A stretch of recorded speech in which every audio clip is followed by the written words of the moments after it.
আজ আসুক একবার বাড়িতে। সে কোন দুপুরে বেরিয়েছে, এত বেলা হয়ে গেল, অথচ এখনো আসার সময় হলো না। কি হয়েছে? এমন চেঁচাচ্ছ কার উপরে? কার উপরে আবার? তোমার গুণধর মেয়ের উপরে। আমার তো চেঁচানোরই কপাল। চুপ করে কি করে বসে থাকবো?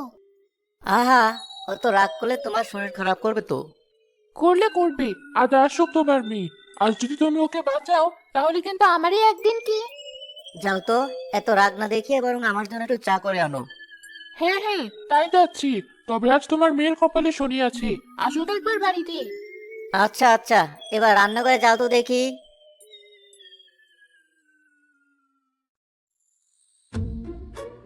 বাবা, মা রান্না করে গেছে। হ্যাঁ, পাঠালাম তো কোনো মতে। তোর জন্য আমি না কবে তোর মায়ের কাছে বকা খাই। কাল থেকে একটু তাড়াতাড়ি বাড়িতে ফিরবি। আচ্ছা বাবা, তাই হবে। এবার ঘরে যা, ঘরে গিয়ে পড়তে বস।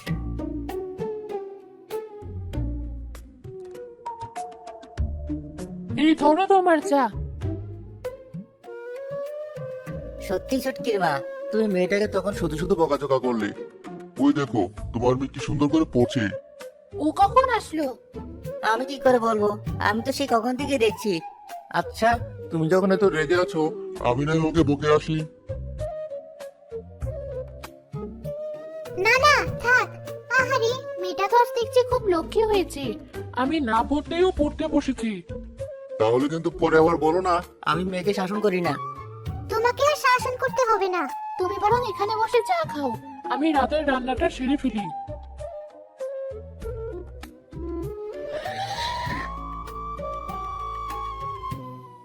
বাবা, একা একা বসে হাসছো কেন?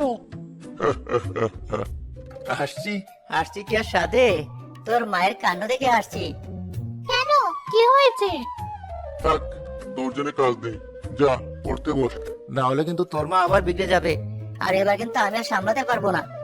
আচ্ছা আচ্ছা। তোমাকে আর সামলাতে হবে না, আমি যাচ্ছি ঘরে। আচ্ছা বাবা, কালাম চাচার বাড়ির পেছনের জঙ্গলে নাকি বাঘ থাকে?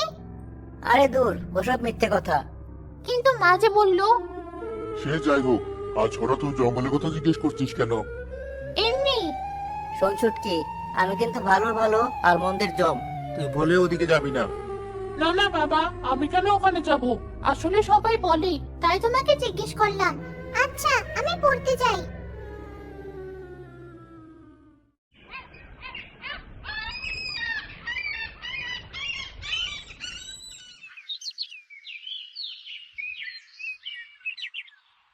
মা, শোনো। কি হয়েছে? এমন ছাগলের মতো ম্যামে করছিস কেন? বাহ, তুমি আমাকে ছাগল বললে? আচ্ছা, যেদিন আমি থাকবো না সেদিন বুঝবে। সেদিন আমি দেখবো কে তোমাকে মামা বলে ডাকে। এইসব কি বলছিস মা? আমি তো আদর করেই কথাটা বলেছি। আর কোনোদিন এমন কথা বলবি না। আমিও তো মজা করে বলেছি মা, তোমাকে ছেড়ে আমি কোথাও যাব না। আমার লক্ষ্মী মেয়ে। চল মা, ঘরে চল।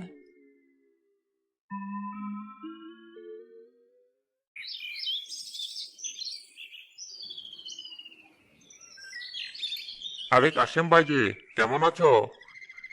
এই তো ভাই, আমি ভালো আছি। তোমার কি খবর? না ভাই, তেমন একটা ভালো নেই।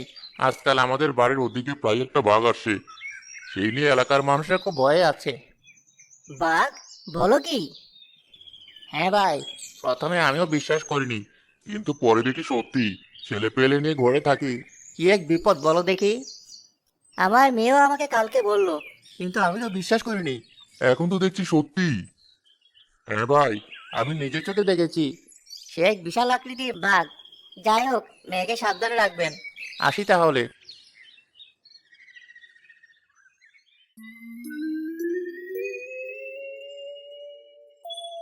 তীরের মাথাটা আর একটু জোগা করে দাও চাচা।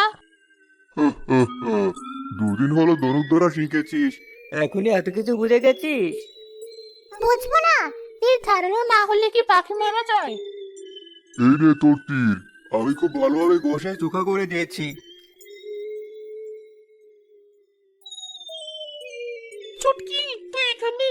আর আমি তোকে কত জায়গায় খুঁজে আসলাম। হ্যাঁ, আমি আসলে চাচার কাছে এই তীরটা ঠিক করতে এসেছিলাম। চল এখন। আসি চাচা।